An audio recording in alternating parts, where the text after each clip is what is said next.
Hi everyone. In today's tutorial, we will show you what to do if you have forgotten your Canva username or password. Don't worry, we will guide you through the simple and official steps to recover your account and get back into Canva quickly.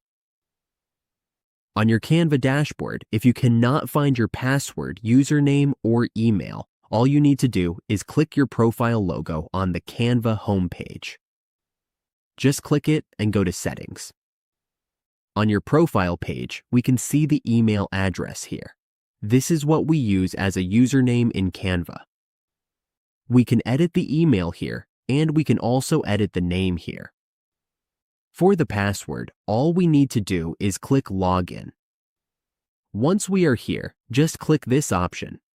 To reset the password and recovery email, we just need to select the Reset option here. Just click Reset and follow the steps to verify your identity.